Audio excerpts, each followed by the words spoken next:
Good morning student. आज हम आपको व्याकरण में रचना की दृष्टि से वाक्य भेद समझा रहे हैं।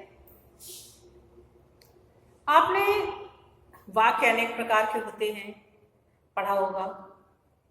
विकारी, अविकारी शब्द में आपने पढ़ा। इसी तरह से वाक्य के भेद दो तरह के होते हैं, अर्थ की दृष्टि से वाक्य के भेद और रचना की दृष्टि से वाक्य भेद। अर्थ की दृष्टि से वाक्य के भेद आपने कक्षा 9 में पढ़ा या छोटी और क्लासों में भी पढ़े होंगे। आज हम आपको रचना के आधार पर वाक्य भेद बता रहे हैं। रचना के आधार पर वाक्य के 3 भेद होते हैं, सरल वाक्य, संयुक्त वाक्य और मिश्र वाक्य। सरल वाक्य होते हैं, दूसरा होता है संयुक्त वाक्य और तीसरे होते हैं और तीसरा होता है मिश्र वाक्य। सरल वाक्य कौन से वाक्य होते हैं? सरल को मिश्र वाक्य को मिश्रित वाक्य भी कहा जाता है। सरल वाक्य वो होते हैं जो साधारण वाक्य कहलाते हैं, जैसे राम स्कूल जाता है, वह पढ़ता है।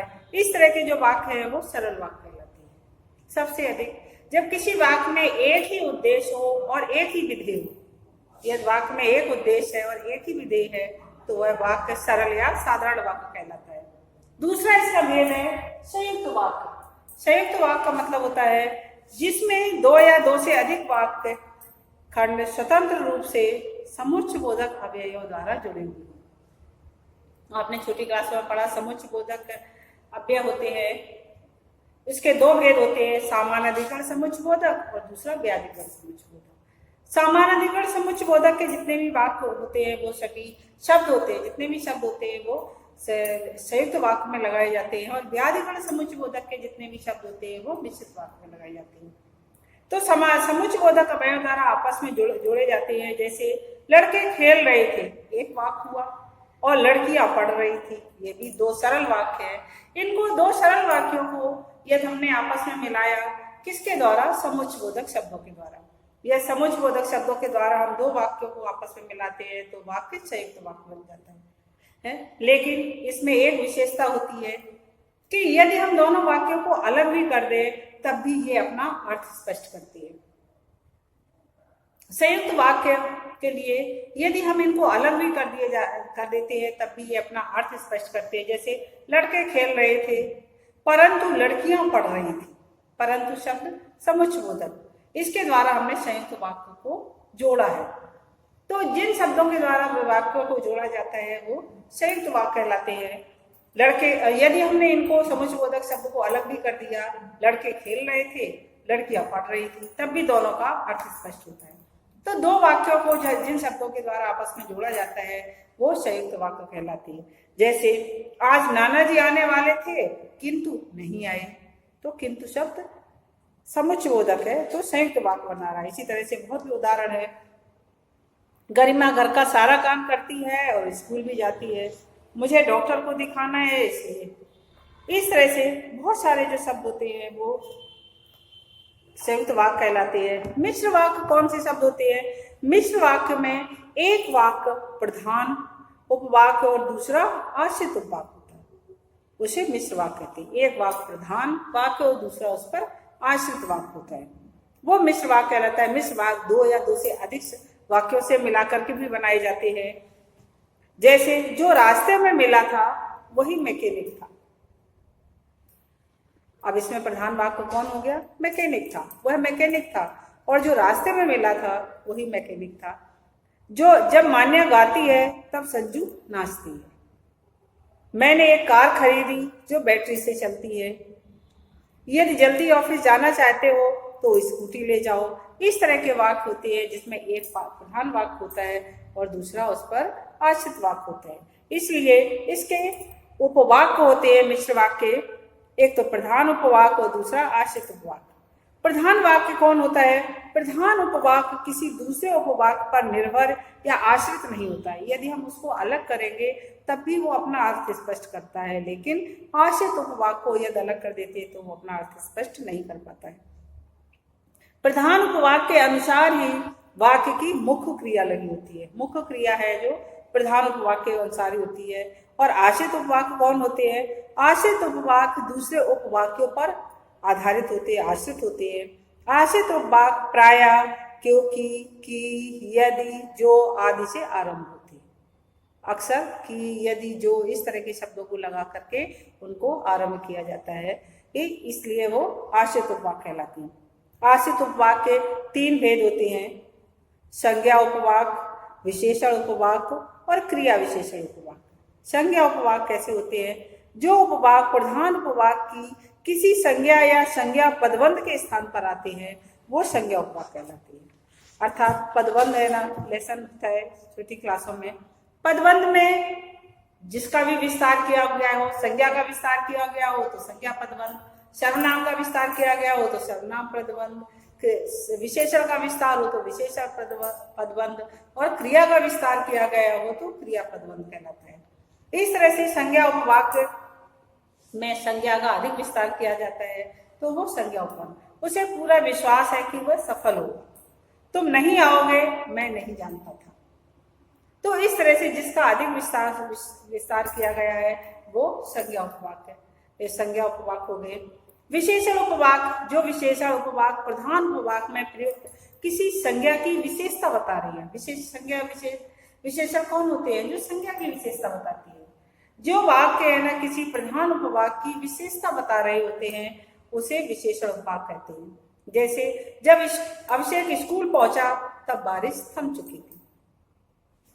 दूसरा, दौड़ प्रतियोगिता में जो प्रथम आया वह मेरा मित्र है। तो इस तरह से ये जो विशेषण उपवाक्य होते हैं वह उसकी विशेषता बताते हैं। क्रिया विशेषण उपवाक्य, क्रिया विशेषण उपवाक्य वो उपवाक्य सामान्य रूप से मुख्य उपवाक्य की क्रिया की विशेषता बताते हैं। क्रिया की जो विशेषता बताते हैं वो क्रिया विशेषण, संज्ञा अथवा सर्वनाम की जो विशेषता बताते हैं वो विशेषण। तो जो क्रिया की विशेषता बता रहे हो वो क्रिया विशेषण उपवाक्य कहलाते हैं। उपवाक्य सामान्य रूप से मुख्य उपवाक्य की क्रिया की विशेषता बताते हैं। जैसे मेरे माता पिता कहते हैं मैं वैसा ही करता हूँ। क्या करता हूँ? जैसा मेरे माता पिता कहते हैं। आश्रित हो गया। जहां जहां हम गए हमारा आदर सत्कार हुआ। क्या हुआ? वहां पर आदर सत्कार हुआ। तो अच्छा, क्रिया की विशेषता बताई जा रही है। इसी तरह से यदि हमें वाक्यों को आपस में परिवर्तित करना हो, क्योंकि सरल वाक्य को संयुक्त वाक्य में, संयुक्त वाक्य को मिश्रित वाक्य में इस तरह से भी परिवर्तित किया जाता है। यदि हमें वाक्य को आपस में परिवर्तित करना है उसके कुछ नियम है। सरल वाक्य को मिश्र वाक्य में परिवर्तित करते समय 2 वाक्यों में बांटकर जो, जब, की, क्योंकि, यदि, जिसने, तब, ज्यों, त्यों, जैसे, वैसे आदि योजकों को जोड़ा जाता है। यदि मिश्र वाक्य बनाना है तो हमें जो, जब, की, क्योंकि, यदि, उसने, तब, ज्यों, त्यों, जैसे, वैसे इस तरह के शब्दों को जोड़ा जाता है, योजक चिन्हों को जोड़ा जाता है। और सरल वाक्य को संयुक्त वाक्य में यदि परिवर्तित करना है तो उपवाक्यों में बांट करके और, अथवा, किंतु, परंतु जैसे उपवाक्यों को जोड़ा जाता है। सरल और संयुक्त वाक्य को फिर सरल वाक्य में बनाना हुआ। सरल वाक्य से तो संयुक्त वाक्य बनाया, सरल वाक्य से मिश्र वाक्य बनाया, लेकिन संयुक्त वाक्य से सरल वाक्य बनाना, मिश्र वाक्य से सरल वाक्य बनाना। यदि संयुक्त वाक्य को सरल वाक्य में बदलना है तो संयुक्त वाक्य के एक उपवाक्य की प्रधान क्रिया को पूर्वकालिक क्रिया, एक वाक्य को तो हम पूर्वकालिक क्रिया कर देंगे, संज्ञा में बदलकर सरल वाक्य बन जाता है। 2 सेंटेंस होती है ना, 2 वाक्यों को मिला के संयुक्त वाक्य बनाया जाता है ना। तो पहला जो वाक्य है उसकी जो क्रिया है उसको पूर्वकालिक क्रिया में बदल देंगे और दूसरी जो क्रिया है उसको उसी रूप में लगा देंगे। जैसे उन्होंने बताया है, लड़कियां गाना सीखकर घर चली गई। इसको संयुक्त वाक्य में बदला, लड़कियों ने गाना सीखा और घर चली गई। सीख कर पूर्वकालिक क्रिया हो गई। यदि हमें संयुक्त वाक्य से सरल वाक्य बनाना होता तो लड़कियां गाना सीख कर घर चली गई होती। सीखना, सीखा एक क्रिया थी, उसको पूर्वकालिक क्रिया में बदल दिया। उसी को मिश्र वाक्य में बदलना हुआ तो जब लड़कियों ने गाना सीख लिया तब वे घर चली गई। एक प्रधान वाक्य, दूसरा उस पर आश्रित। इसी तरह से दूसरा उदाहरण देखिए, मेहनत के द्वारा सफलता प्राप्त करो। अब संयुक्त वाक्य में बदला, मेहनत करो और सफलता प्राप्त करो। और यदि मिश्र वाक्य में बदलना हुआ तो यदि मेहनत करोगे तो सफलता को प्राप्त करोगे। इस तरह से वाक्य को मिलाया। तीसरा देखिए, दादाजी के आते ही दोनों बच्चे उनसे लिपट गए। आते ही, तत्कालिक क्रिया। इसी तरह से दादाजी आए और दोनों बच्चे उनसे लिपट गए, संयुक्त वाक्य बन गया। इसे जैसे ही दादाजी आए वैसे ही दोनों बच्चे उससे लिपट गए, मिश्र वाक्य बन गया। चौथा और देख लो, काम खत्म होते ही पापा ऑफिस चले गए। होते ही, तात्कालिक क्रिया। पूर्वकालिक क्रिया में या फिर तात्कालिक क्रिया में उसको बदल दिया। संयुक्त वाक्य बनाया, काम खत्म हुआ और पापा ऑफिस चले गए। यदि मिश्र वाक्य में इसे परिवर्तित करना हुआ, जैसे ही काम खत्म हुआ वैसे ही पापा ऑफिस चले गए। इस तरह से वाक्य में परिवर्तन किया जाता है। धन्यवाद।